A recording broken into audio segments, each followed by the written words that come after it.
കാക്കോത്തി, അശ്വചേച്ചിനെ മനസ്സിലാക്കാതെ പോയല്ലോ ചേട്ടാ. കരയില്ല കാക്കോത്തി. ചേച്ചി സ്വന്തം ഇഷ്ടത്തിന് ഇറങ്ങിപ്പോയതിന് നീ എന്ത് ചെയ്യും? ചേച്ചി പോവാൻ കാരണം ഞാനല്ല. നീ അവർക്ക് നല്ലത് വരാനല്ലേ ആഗ്രഹിച്ചത്. രമേശ് ഏട്ടൻ ചതിക്കപ്പെടാൻ പാടില്ല, അതല്ല നീ എല്ലാം തുറന്നു പറഞ്ഞത്. അത് മനസ്സിലാക്കാതെ വീട് വിട്ടിറങ്ങിയാ എന്ത് ചെയ്യും കാക്കോത്തി? അശ്വചേച്ചി ഒരു കുട്ടിയെ പോലെ. ഞാനൊന്നും ഇപ്പൊ തുറന്നു പറയരുതായിരുന്നു, തെറ്റായി പോയി. ഇപ്പൊ എല്ലാം കൈവിട്ട് പോയില്ലേ? ഞാനല്ലേ കാരണം ചേട്ടാ. നീ പറഞ്ഞത് കേട്ടിട്ടാ ചേച്ചി പോയെന്ന് എനിക്ക് തോന്നുന്നില്ല. അമ്മ നിനക്കെതിരെ എന്തെങ്കിലും പറഞ്ഞു കൊടുത്തിട്ടുണ്ടാവണം. അമ്മായി പറഞ്ഞാൽ അശ്വചേച്ചി വിശ്വസിക്കില്ല. ഈ വീട്ടിൽ നമുക്ക് എല്ലാ സപ്പോർട്ടും തന്നിരുന്ന ചേച്ചിയാ. അത് തന്നെയാണ് ശരി. അപ്പോ ശ്രേയ ഗ്രൗണ്ടിൽ ഇറങ്ങിയിട്ടുണ്ട്. അതെ, എനിക്കും അങ്ങനെ തോന്നുന്നു.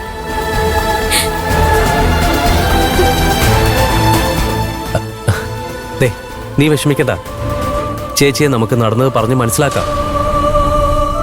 അശ്വ ചേച്ചി നേരിൽ കണ്ടെന്ന് സംസാരിക്കണം എനിക്ക്. 2 ദിവസം കഴിയട്ടെ, സംസാരിക്കാം. അതുവരെ വെയിറ്റ് ചെയ്യാനുള്ള ക്ഷമയില്ല കുഞ്ചേട്ടാ. അശ്വ ചേച്ചി പോയപ്പോ ഈ വീട് ഉറങ്ങിയതുപോലെയായി. എത്ര സന്തോഷത്തില്ല ചേച്ചി ഇവിടെ ജീവിച്ച.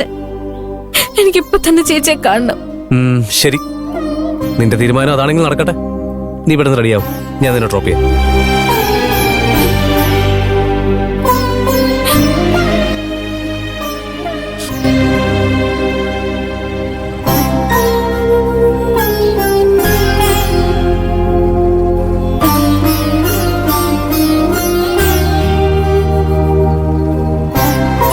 കാക്കോത്തി, ചേച്ചിയെ കണ്ട് എല്ലാം പറഞ്ഞ് മനസ്സിലാക്കാന്ന് പറഞ്ഞില്ലേ? പിന്നെന്തിനാ മുഖം വീർപ്പിച്ചിരിക്കുന്നത്? അശ്വ ചേച്ചി വീട്ടിലേക്ക് തിരിച്ചു കൊണ്ടുവന്നാലേ എന്റെ മനസ്സും മുഖമൊക്കെ പഴയതുപോലെ ആവും. നിന്റെ ഒരു കാര്യം. അക്കുചേട്ടാ, വണ്ടി നിർത്ത്.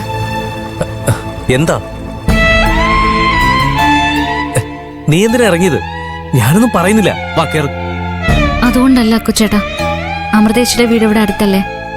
അശ്വ ചേച്ചി കാണാൻ പോകുമ്പോ അമൃതേച്ചിയും കൂടി കൂട്ടാം. ഓ, അതാണോ കാര്യം? ഞാനങ്ങ് പേടിച്ചു. ചേച്ചിയെ കാണാൻ പോകുമ്പോ അമൃത കൂടെ ഉള്ളത് നല്ലതാ. ചേച്ചിയെ കണ്ടിട്ടെ എന്തായെന്ന് എന്നെ ഒന്ന് വിളിച്ച് പറയണേ. അപ്പൊ ഓക്കെ, ഞാൻ പോട്ടെ.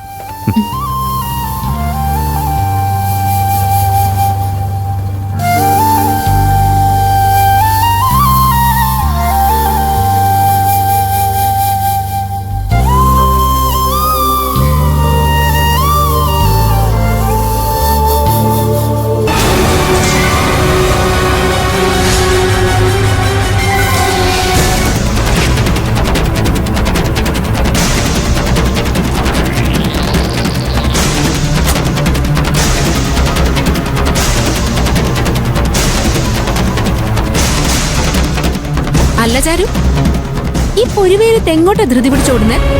വേറൊന്നുമല്ല, എവിടെ പോന്നറിഞ്ഞ എന്റെ കാറിൽ കൊണ്ടുവിടാം, വെയിലും കൊള്ളണ്ടല്ലോ. മാഡത്തിന്റെ നല്ല മനസ്സിന് താങ്ക്സ്. അങ്ങനെ പോവല്ലേ? വെയിലത്ത് നടന്നു പോകുന്നത് കണ്ട് പാവം തോന്നിയിട്ടാ ഹെൽപ്പ് ചെയ്യാന്ന് വിചാരിച്ചത്. അപ്പൊ നീ നിന്റെ സ്വഭാവം കാണിച്ചു. എന്താ ചാരു, എന്തേലും പ്രശ്നമുണ്ടോ? പ്രശ്നം ഉണ്ടെങ്കിൽ അത് നീ തീർത്തു തരുമോ? കാര്യം എന്താന്ന് പറ, ഞാൻ ശ്രമിക്കാം. നീയാ പ്രശ്നം, നീ മാത്രം. അയ്യോ, അതങ്ങനെ തീരാവുന്ന പ്രശ്നമല്ല. ആരെ കൊണ്ട് തീർക്കാനും പറ്റില്ല, നീ അനുഭവിച്ചേ പറ്റൂ. അതല്ലാതെ വേറെന്തെങ്കിലും പ്രശ്നമുണ്ടെങ്കിൽ പറ.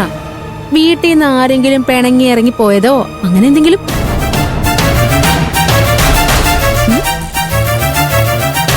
ആ, ഇപ്പോഴും ഓർമ്മ വന്നത്. നിന്റെ ശല്യം സഹിക്കാൻ വയ്യാതെ നിന്റെ നാത്തോൺ കത്തെഴുതി വെച്ച് വീട് വിട്ട് ഇറങ്ങിപ്പോയി എന്ന് കേട്ടല്ലോ. നിങ്ങൾ തമ്മിലൊരു അകൽച്ചയുണ്ടാവാൻ പാടില്ലായിരുന്നു. നിനക്കൊരു കാര്യം അറിയാവോ? ആയിരപ്പറയലെ എനിക്ക് ഏറ്റവും ഇഷ്ടപ്പെട്ടത് നിന്റെ നാത്തൂനെ.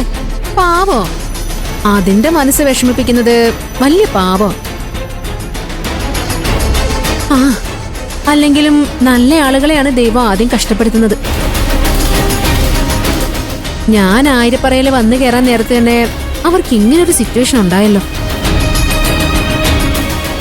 ഞാനിതെല്ലാം എങ്ങനെ അറിഞ്ഞു എന്നായിരിക്കും. ആയിരപ്പറയൽ എന്ത് നടന്നാലും അപ്പൊ എനിക്ക് അപ്ഡേറ്റ് കിട്ടും. ഞാൻ അരവിന്ദനെ കല്യാണം കഴിച്ച് ആ വീട്ടിലേക്ക് വന്നു കയറിയിട്ടില്ലെങ്കിലും വേണമെങ്കിൽ വരാൻ പോകുന്ന നാത്തൂൻ എന്ന നിലയിൽ അശ്വതി ചേച്ചിയോട് ഞാൻ സംസാരിച്ച് കോംപ്രമൈസ് ആക്കി വീട്ടിലേക്ക് കൂട്ടിക്കൊണ്ടുവരാം. നീ ഓക്കെ പറഞ്ഞാ ഇപ്പൊ തന്നെ പോവാം. അശ്വതി ചേച്ചി വീട് വിട്ട് പോകാനുള്ള കാരണക്കാര് നീയാന്ന് എനിക്കറിയാം. നിനക്ക് അപ്ഡേറ്റ് തരണമെങ്കിലേ മറ്റുള്ളവര് വേണം. പക്ഷെ എനിക്കത് വേണ്ട. എന്റെ മനസ്സും മനസാക്ഷിയും എനിക്ക് പറഞ്ഞു തരും അപ്ഡേറ്റ്. നിന്റെ ഈ സ്മാർട്ട്നെസ്സും ഇന്റലിജൻസും എനിക്ക് വല്ലാതെ അങ്ങ് ഇഷ്ടപ്പെട്ടു. Keep it up. നീ കറക്റ്റായിട്ട് കണ്ടുപിടിച്ചു. അതേടി, ഞാനാ നിന്റെ അശ്വതി ചേച്ചിയെ വീട് വിട്ട് ഓടിച്ചത്.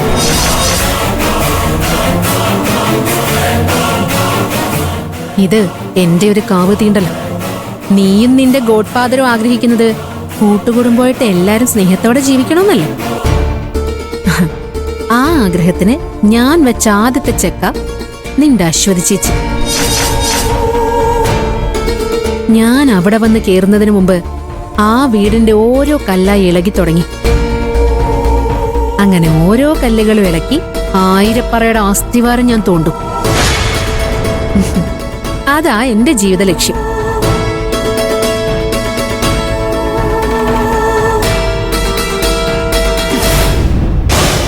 ഹലോ, ഒന്ന് നിന്നേ.